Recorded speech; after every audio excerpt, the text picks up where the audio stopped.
Hello guys, नमस्कार, जोहर, आदाब, सत श्री अकाल। जंप फाइटर नंबर पर आप सभी का ग्रांड वेलकम है साथियों, हार्दिक स्वागत है। और आज हम लोग जेट पेपर 2 इतिहास के क्लास में यूनिट 2 का पहला चैप्टर पढ़ेंगे। अगर आप सिलेबस को देखेंगे यूनिट 2 में ये हमारा पहला चैप्टर है, मगध साम्राज्य का उत्कर्ष, राइज ऑफ मगध एम्पायर। किस प्रकार इसका उत्कर्ष हुआ, ये छोटा सा महाजन पद से साम्राज्य कैसे बन गया, इसके पूरे स्टोरी को समझेंगे इस क्लास में। और ये एग्जाम के पॉइंट ऑफ व्यू से काफी इंपॉर्टेंट सेशन रहने वाला है। तो चलिए इतिहास के इस क्लासेस में हम लोग स्टार्ट करते हैं। मगध साम्राज्य के उत्कर्ष की पूरी कहानी को समझते हैं। किस प्रकार मगध साम्राज्य का उत्कर्ष हुआ, किस प्रकार 16 जो महाजन पद थे उसमें से मगध सर्वश्रेष्ठ बनकर निकला और एक बड़ा सा साम्राज्य बन गया मगध साम्राज्य। और बाद में इसी मगध साम्राज्य का की परिणति हुई मौर्य साम्राज्य में, जो कि भारत का पहला अखिल भारतीय साम्राज्य माना जाता है। भारत का पहला अखिल भारतीय साम्राज्य माना जाता है हमारा मगध एम्पायर। ठीक है, मौर्य एम्पायर जो कि मगध के बाद बनता है।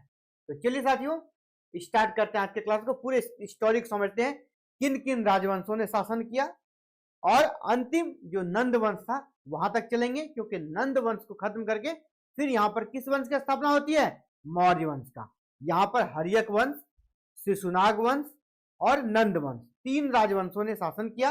इन तीन राजवंशों के बारे में जानेंगे और बाद में नंद वंश को समाप्त करके चंद्रगुप्त मौर्य ने मौर्य वंश की स्थापना कर दी। अगले क्लास में हम लोग मौर्य वंश में प्रवेश कर जाएंगे, मौर्य काल में प्रवेश कर जाएंगे। तो चलिए आज हम लोग इस क्लासेस को स्टार्ट करते हैं और इसकी पूरी स्टोरी को समझते हैं, कैसे मगध का उत्कर्ष हुआ। सबसे पहले आखिर 16 महाजनपद में मगध ही सबसे आगे क्यों बढ़ा, इसके रीजंस को समझते हैं। 16 महाजनपद थे 6वीं शताब्दी ईसा पूर्व में भारत में, इसमें से मगध ही सबसे आगे क्यों बढ़ा, इसके पीछे कुछ मगध को एडवांटेज था, इसीलिए मगध आगे बढ़ पाया। सबसे पहला जो एडवांटेज था कि मगध की राजधानी पाटलिपुत्र थी, है ना। वो 5 पहाड़ियों से घिरा हुआ, ठीक है, 5 पहाड़ियों से घिरा हुआ मगध की राजधानी पाटलिपुत्र। तो बाद में बना मगध की राजधानी जो राजगृह था। मगध की राजधानी, आरंभिक राजधानी, इसकी जो आरंभिक राजधानी थी ना वो कहां था, राजगृह। राजगृह यह 5 पहाड़ियों से घिरा हुआ था। 5 पहाड़ियों से घिरा होने के कारण सामरिक दृष्टि से काफी महत्वपूर्ण था। ठीक है, सामरिक दृष्टि से काफी महत्वपूर्ण था। सामरिक मतलब क्या हो गया कि लड़ाई में हमेशा इसको एडवांटेज मिलता था।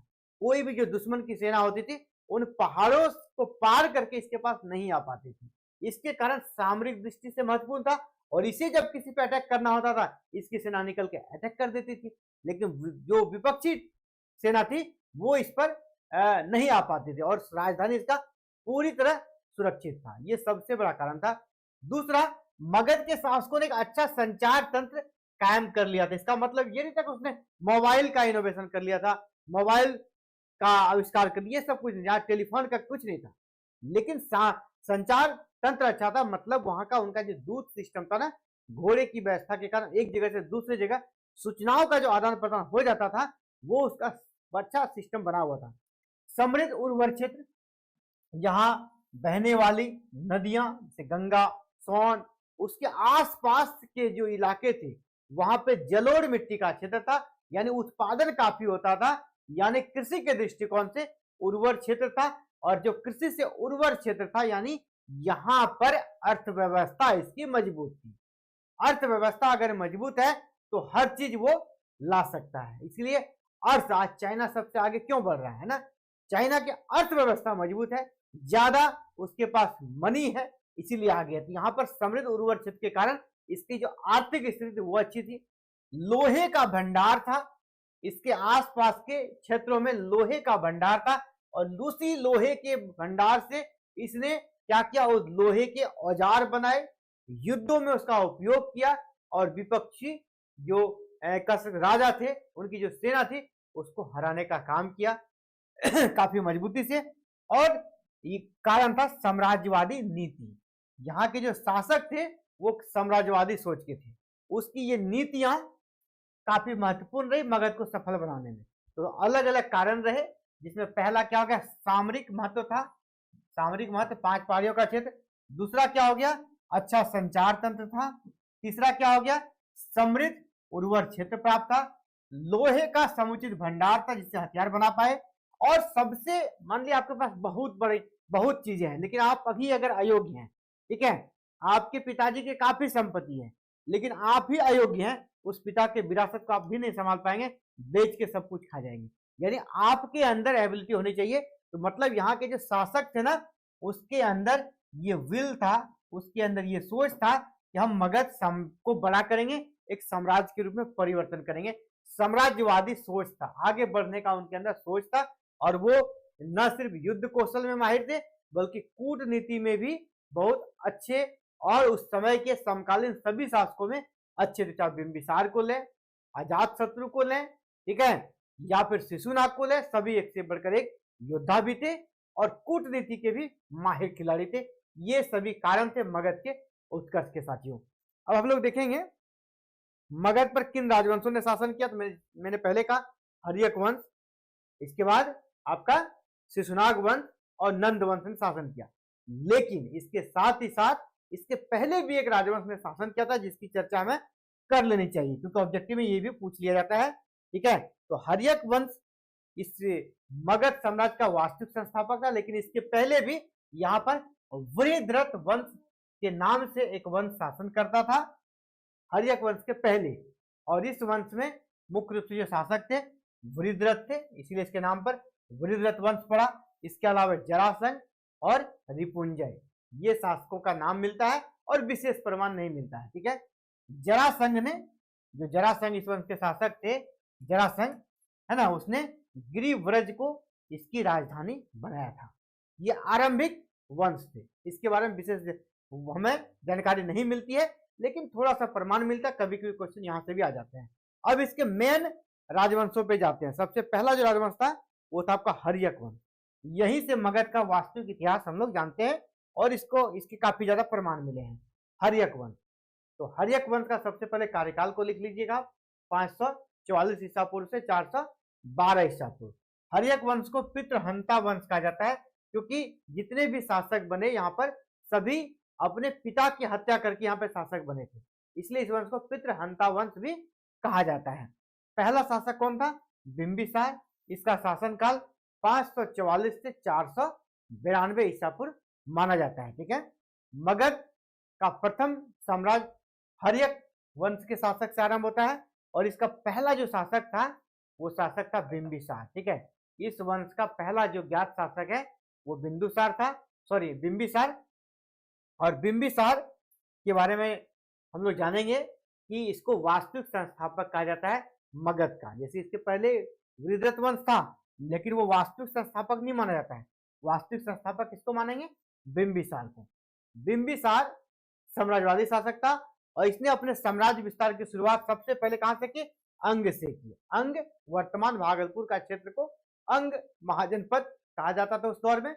वहां के शासक ब्रह्मदत्त को पराजित किया, अंग के शासक ब्रह्मदत्त को पराजित किया और अंग को जीतकर मगध में मिला लिया और अपने पुत्र अजातशत्रु को अंग का शासक बना दिया।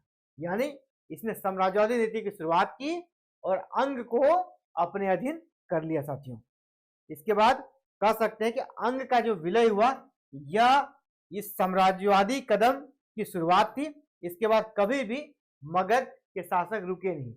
अंग का विलय मगध का प्रथम साम्राज्यवाद का एक कदम माना जाता है। बिंबिसार न केवल युद्ध से जीता, बल्कि बिंबिसार ने कूटनीति, वैवाहिक नीति के माध्यम से भी अपनी स्थिति को मजबूत किया। मान लीजिए बगल में पड़ोसी कोई देश है, पड़ोसी कोई महाजनपद है, उनसे अगर युद्ध में नहीं सक रहे हैं तो क्या करता था, वैवाहिक संबंध स्थापित कर लेता था, है ना। उसके राजकुमारी से शादी कर लिया, इसके कारण वो उसके रिश्तेदार बन गए और रिश्तेदार के कारण क्या होता था, अब आपस में जो लड़ाई झगड़े होते थे वो बंद हो गया। इसने भी मगध को आगे बढ़ने में मदद किया। और इस प्रकार हम देखेंगे उसकी कहा जाता है अलग अलग कुल 500 रानियां थी, कहा जाता है। जब हम लोग आगे पढ़ेंगे एक बौद्ध ग्रंथ है ना, महावक के अनुसार 500 रानियां थी। तो उसने वैवाहिक संबंध, इसका मतलब है कि उसने वैवाहिक संबंध के माध्यम से अलग अलग महाजन पदों को साधने का काम किया, अपने पक्ष में रखने का काम किया। कम से कम वो उसका दुश्मन तो नहीं बनेगा, भले उसका दोस्त उसका करीबी बहुत नहीं, लेकिन उसका दुश्मन तो नहीं है कि वो रिश्तेदार हो जाएगा, रिश्तेदारी में बन गया, इस कूटनीति का प्रयोग किया। अगर इसका एग्जाम्पल देखेंगे, 3 रानियों का नाम काफी प्रसिद्ध है। सबसे पहले कि कौशल एक महत्वपूर्ण महाजनपद का हुआ करता था, तो वहां पे उसने कौशल देवी से शादी किया। कौशल देवी कौन थी? तो ये कौशल के शासक थे प्रसेनजीत, उसकी बहन थी, इससे शादी किया, यानी प्रसेनजीत से के साथ उनका रिश्ता हो गया। और दहेज में उसे काशी का क्षेत्र मिला, काशी जो था बनारस है वो इलाका इनको मिल गया। और उस समय 1 लाख रुपया वार्षिक राजस्व आता था काशी का, और वो इलाका किसको मिल गया? बिंबिसार को, विवाह में दहेज के माध्यम से। इसी प्रकार उसने चेटक जो कि लिच्छवी के शासक थे, चेटक की पुत्री चेलना से भी विवाह किया, ठीक है, चेलना से भी विवाह किया। इसी प्रकार उसने पंजाब यानी मध्य प्रदेश के शासक राजकुमारी, वहां के राजकुमारी खेमा से विवाह किया। ये सभी क्या हुआ? राज परिवार में उसने शादियां कर कर अपनी स्थिति को मजबूत करने का काम किया साथियों। और जैसे हमने पहले कहा, एक बौद्ध ग्रंथ ये भी पूछा जाता है। बौद्ध ग्रंथ के अनुसार बिंबिसार की 500 पत्नियां थी। तो कौन सा बौद्ध ग्रंथ है? महावग। महावग के अनुसार कहा जाता है कि बिंबिसार ने जो वैवाहिक संबंध स्थापित किए थे, इस प्रकार छोटे बड़े राज्यों के साथ, इस प्रकार इसके कारण उसकी जो पत्नियां थी उसकी संख्या कितनी हो गई थी? 500। ये सब प्रतीकात्मक था, है ना, कि रिश्ता अच्छा करना है, एक प्रतीकात्मक रूप से शादी कर लिया। मत्स्य पुराण में बिंबिसार को क्षेत्रोजस, क्षेत्रोजस किसे कहा गया है? बिंबिसार को। कहाँ कहा गया है? तो मत्स्य पुराण में क्षेत्रोजस कहा गया है। इसी प्रकार जो जैन साहित्य है, जैन धर्म से संबंधित जो साहित्य है, वहां इसे श्रेणिक या सैन्य कहा जाता है। क्यों कहा जाता है?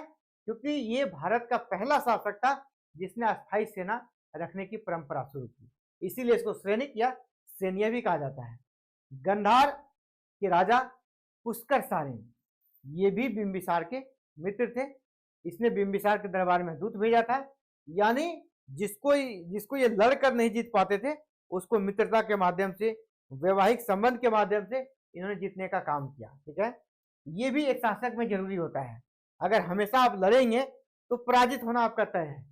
कुछ को अलग तरीके से साधना पड़ता है, हर किसी को युद्ध के दम पर आप नहीं साध सकते हैं, ये बिंबिसार को पता था। अब देखिए, इसी प्रकार सिंध यानी रोरुप का जो शासक रुद्रायन भी इसका मित्र था, उससे भी इसने मित्रता निभाई। मगध की जो आरंभिक राजधानी वह ग्रीवरज थी। हमने देखा कि इसको जरासंध नहीं बनाया था राजधानी, जो आपका इसके पहले जो वंश था वहां जरासंध ने इसकी राजधानी कहाँ बनाया था? ग्रीवरज, आरंभिक राजधानी। इसका दूसरा नाम वसुमती भी है, ठीक है। ग्रीवरज का आरंभिक नाम वसुमती भी था, क्योंकि जो वसुमती है ना, इसकी स्थापना वसु ने की थी, इसीलिए इसका नाम वसुमती था। बाद में ग्रीवरज हो गया।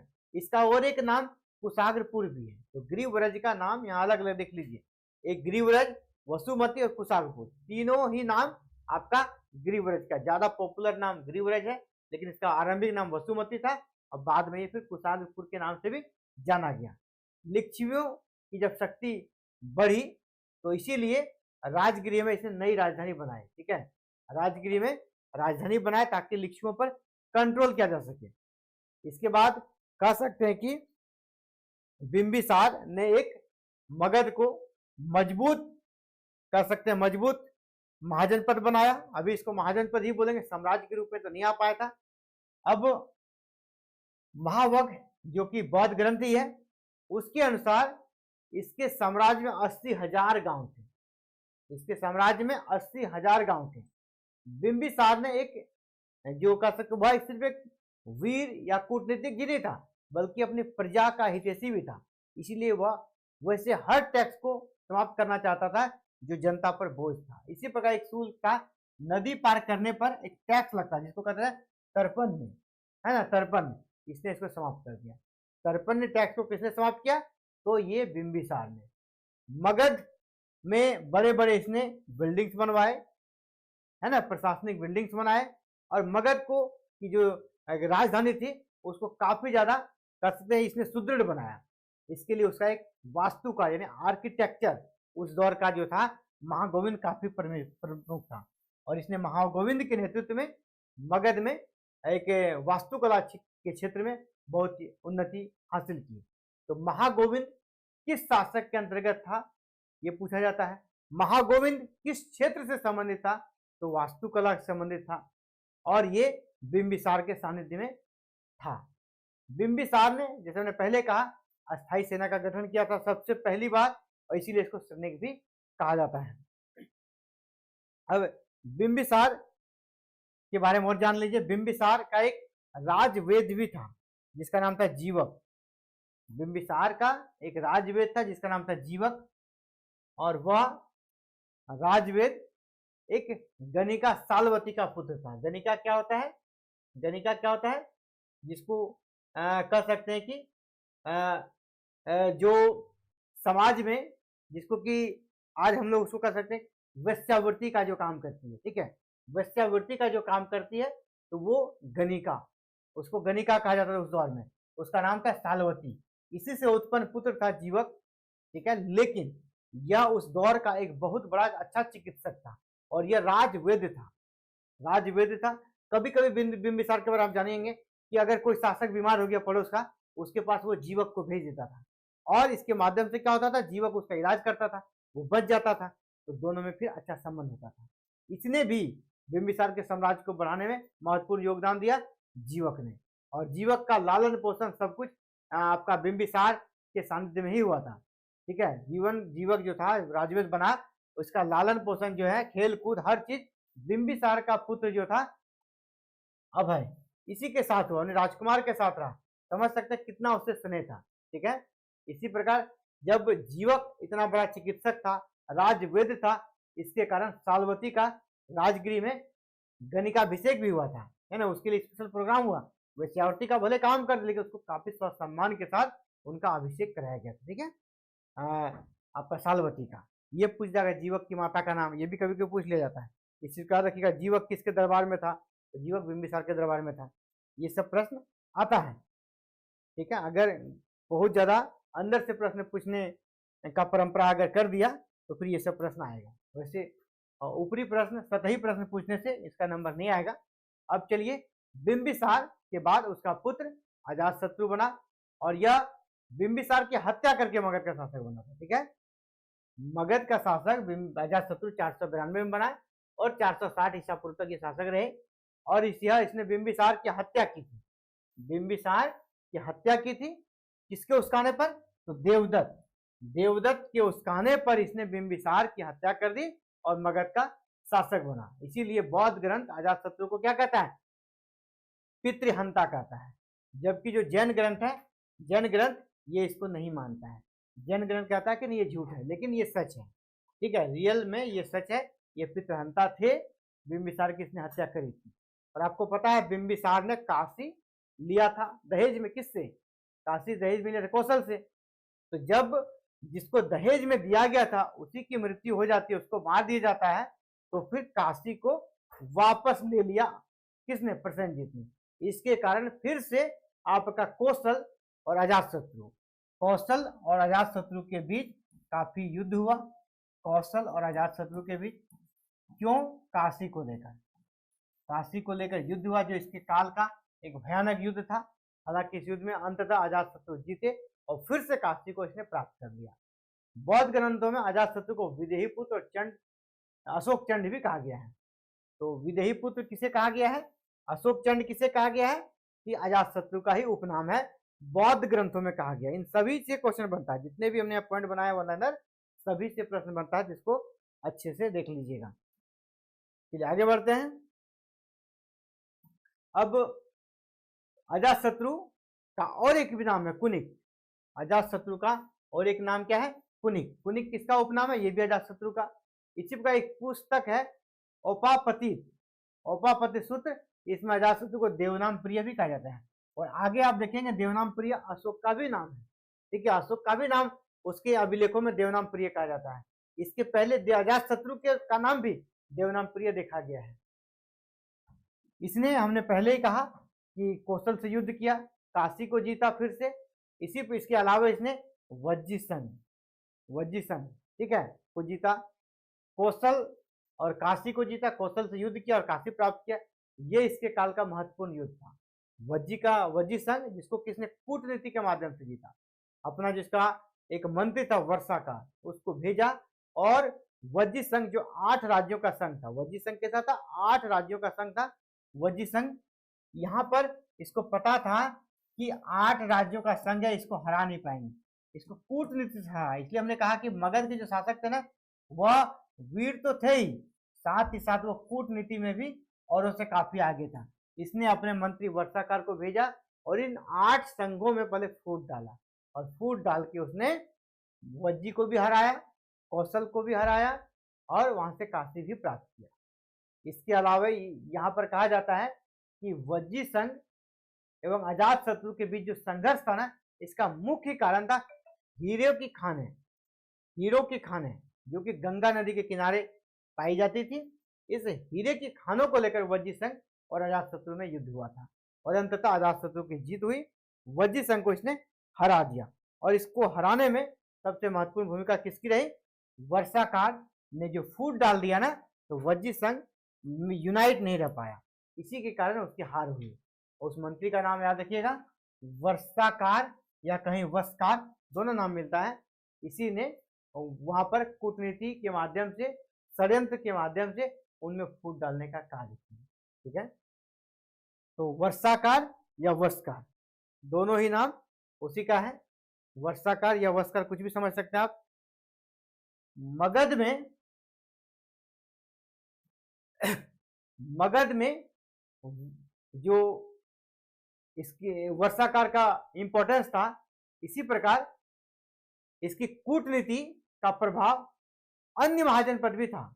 अन्य महाजन पद पर भी इसकी कूटनीति का प्रभाव, जैसे मान लो आप चाणक्य का नाम आप देखिएगा मौर्य काल में, कि पूरे बहुत उसके दिमाग जो ना कुशाग्र दिमाग के थे। इसी प्रकार इस दौर में वर्षाकार को उसी तरह उसी लेवल का माना जाता था। ठीक है, वर्षाकार उसी लेवल का। उसका कंपेयर में अगर देखा जाए तो कौशल में भी एक प्रभावशाली मंत्री थे जिसका नाम था दीर्घचरायन, जो कि वस्कार या वर्षाकार के लेवल का था कौशल में। आपसे ये पूछ दिया जाएगा वर्षाकार किसका मंत्री था, वस्कार किसका मंत्री था, ये किसका था, अजातशत्रु का था। इसी प्रकार दीर्घचरायन ये किसका मंत्री था, ये कौशल के शासक प्रसेनजीत का मंत्री था। ठीक है, इस कूटनीति के माध्यम से इसने सबसे पहले क्या किया, अपना जो वज्जी महासंघ था उसको जीता।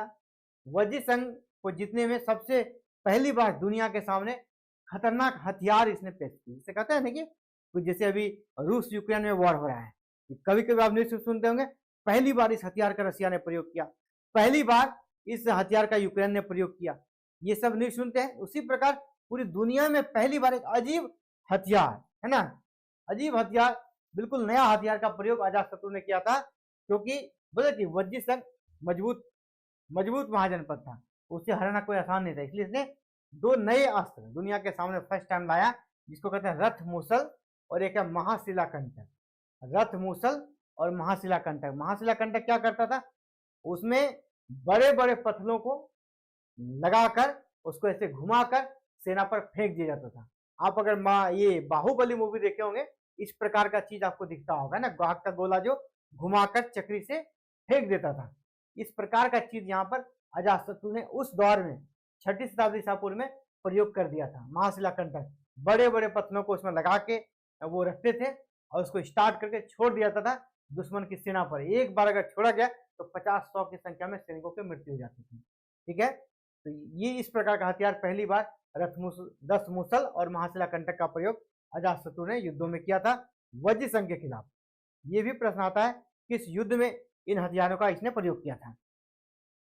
अगला जो इंपॉर्टेंट है वो देखिए कि अजातशत्रु और कौशल के बीच जो युद्ध हुआ वो किसको लेकर हुआ, काशी को लेकर। ये भी पूछता है, अगर पूछेगा कि वज्जी संघ और आपका प्रसेनजीत अजातशत्रु के बीच, वज्जी संघ और अजातशत्रु के बीच युद्ध क्यों हुआ, तो हीरे की खानों को लेकर हुआ। ठीक है, अब जब इसने कौशल को हरा दिया, इसको काशी दहेज में मिल गया, तो दहेज में मिला क्यों, क्योंकि अब अजातशत्रु ने भी अब प्रसेनजीत की पुत्री वजीरा से विवाह किया। पहले प्रसेनजीत की बहन से शादी किया बिंबिसार ने, प्रसेनजीत की बहन जो थी कौशल देवी, प्रसेनजीत ने किससे शादी किया? कौशल देवी से। कौशल देवी से शादी किया और उसे मिला काशी दहेज में। जब उसकी हत्या अजातशत्रु के द्वारा कर दी गई तो काशी को वापस ले लिया। अब क्या हुआ, फिर से प्रसेनजीत की हार हुई तो फिर से काशी तो मिला, लेकिन ऐसे नहीं, फिर से शादी करा दिया। किससे? फिर से प्रसेनजीत की पुत्री से शादी कर लिया। प्रसेनजीत की पुत्री कौन थी? वजीरा। और वजीरा से शादी कर लिया अजातशत्रु ने, यानी फिर से ससुर और दामाद के यहाँ पर रिश्ता बन गया और अब काशी परमानेंटली इसके अधीन आ गया, मगध के अधीन आ गया। अजातशत्रु के शासनकाल का एक महत्वपूर्ण घटना है कि वो था प्रथम बौद्ध संगीति का आयोजन। अजातशत्रु बौद्ध धर्म को मानता था और अजातशत्रु के शासनकाल के 8वें वर्ष में, याद रखिए ये भी प्रश्न आता है, अजातशत्रु के शासनकाल के 8वें वर्ष में प्रथम बौद्ध संगीति का आयोजन हुआ। कहाँ हुआ? राजगृह में। राजधानी जो था वहीं पर प्रथम बौद्ध संगीति का आयोजन हुआ। और बौद्ध संगीति कहाँ हुआ? तो सप्तपर्णी गुफा। तो अजातशत्रु के शासन काल में, इसके शासन काल के 8वें वर्ष में राजगृह में, जो कि उनकी मगध की राजधानी थी, वहां के सप्तपर्णी गुफा में प्रथम बौद्ध संगीति का आयोजन हुआ। ठीक है, बुद्ध के मृत्यु के बाद बौद्ध संगीति हुआ, तो इस प्रथम बौद्ध संगीति का आयोजन अजातशत्रु के ही काल में हुआ था। ये भी अक्सर पूछा जाता है। अब अजातशत्रु के बाद जो शासक बना वो था उदयन। ये भी अपने पिता की हत्या करके शासक बना, इसीलिए इस वंश को हम लोग पितृहंता वंश कहते ही हैं। उदयन को वैसे उदयन का जो शासनकाल है वो 460 से 445 ईसा पूर्व माना जाता है और इसका दूसरा नाम है उदयभद्र। उदयन का दूसरा नाम क्या हो गया? उदयभद्र। उदयन का गार्गी संहिता, जो गार्गी संहिता है, वहां पर उदयन को धर्मात्मा भी कहा गया है। उदयन को क्या कहा गया है? धर्मात्मा। अब इसके काल की सबसे महत्वपूर्ण जो घटना घटी है उसको आप देखिएगा। ठीक है, इसके शासनकाल जो सबसे महत्वपूर्ण घटना है वो है कि इसने अपनी नई राजधानी बनाई। इसने अपनी नई राजधानी बनाई और नई राजधानी कहाँ बनाई? पाटलिपुत्र। अब यह पाटलिपुत्र का नाम आता है, तो पाटलिपुत्र जिसको आप पटना बोलते हैं ना, उदयन ने गंगा और सोन नदियों के संगम पर अपना जो है ना शासन का चौथा वर्ष में, शासन के चौथे वर्ष में इसने राजधानी बना दी पाटलिपुत्र। पाटलिपुत्र यानी पटना, इसका पुराना नाम कुसुमपुर था। ये क्वेश्चन भी यूपीएससी में आया हुआ है कि पटना का पुराना नाम क्या था। लोग पाटलिपुत्र ढूंढ रहे थे ऑप्शन में, लेकिन ऑप्शन में कुसुमपुर था, तो कुसुमपुर इसका राइट आंसर था। तो पटना जिसका पहला नाम था पाटलिपुत्र, इसी का और एक पहले नाम था कुसुमपुर, उसे इसने अपनी राजधानी बनाया और राजगृह जो उसकी राजधानी थी उसको उसके स्थान पर पाटलिपुत्र को अपना राजधानी बनाया। जो उदयन था वह जैन धर्म को मानता था, याद रखिएगा। इसके पहले जो अजातशत्रु था वो बौद्ध को मानता था, लेकिन उदयन कौन सा धर्म मानता है? जैन धर्म मानता है। और कहा जाता है कि उदयन की भी हत्या की, लेकिन उदयन की हत्या किसने की? देख लीजिए, तो उदयन की हत्या भी उसके पुत्र ने की। उसका एक पुत्र था, ठीक है, उसका नाम इतिहास में ज्यादा नहीं मिलता है, लेकिन ये पता चलता है उसके ही पुत्र ने एक जैन साधु, क्योंकि ये जैन धर्म को मानता था, एक जैन साधु का रूप धारण किया और इसकी हत्या कर दी और उसके बाद शासक बन गया। विशेष उसका प्रमाण नहीं मिलता है, लेकिन कहा जाता है उदयन के बाद मुख्य रूप से 3 इसके पुत्र, जिसमें अनिरुद्ध, मुंडक और नागदशक ने शासन किया। अंतिम शासक यही था, नागदशक या दर्शक अंतिम शासक था, इसीलिए इसके बारे में प्रमाण थोड़ा मिलता है, इसी के बारे में जानेंगे। हर्यक वंश का अंतिम शासक कौन हो गया? नागदशक, या इसी को कहीं कहीं दर्शक कहा गया है, दर्शक कहा गया है। इसकी हत्या इसके पुत्र ने नहीं बल्कि इसके एक मंत्री अमात्य ने कर दी, जिसका नाम था शिशुनाग। शिशुनाग ने नागदशक जो कि हर्यक वंश का अंतिम शासक था उसकी हत्या कर दी और फिर से इसने शिशुनाग वंश की यहाँ पर नींव डाली। शिशुनाग ने स्थापना किया, इसलिए इस वंश का नाम क्या हो गया? शिशुनाग वंश। ठीक है, शिशुनाग वंश। अब हम लोग देखेंगे शिशुनाग वंश के बारे में। ठीक है, तो शिशुनाग वंश के बारे में हम लोग देखेंगे अगले क्लास में, शिशुनाग वंश। और फिर आपका कौन सा वंश रहेगा? नंद वंश। इसके लिए अगले क्लासेस में, एक क्लास में काफी लंबा हो जाएगा, तो चलिए इसके पार्ट 2 में मिलते हैं। यानी मगध का उत्कर्ष का 2 सेशन चलेगा। पहला हमने क्या देखा? हर्यक वंश, और अभी हर्यक वंश को हमने देखा, और इसके बाद अभी हम लोग देखें शिशुनाग वंश और नंदवंश, इसको अगले क्लास में। हर एक वंश थोड़ा बड़ा था, शिशुनाग और नंदवंश का क्लास छोटा रहेगा। तो नेक्स्ट क्लास में हम लोग इसको कंप्लीट कर लेंगे। यानी अब हम लोग जो यूनिट का दूसरा पार्ट है, यूनिट 2, उसको हम लोग देख रहे हैं और बहुत जल्द इसको कंप्लीट करेंगे। और आपका एग्जाम जून में होगा। आप लोग आश्वस्त रहिए, आपका सिलेबस हम लोग फरवरी से मार्च तक में कंप्लीट कर देंगे। ठीक है, मार्च तक में एनी हाउ कंप्लीट हो जाएगा, तो परेशान नहीं होना है।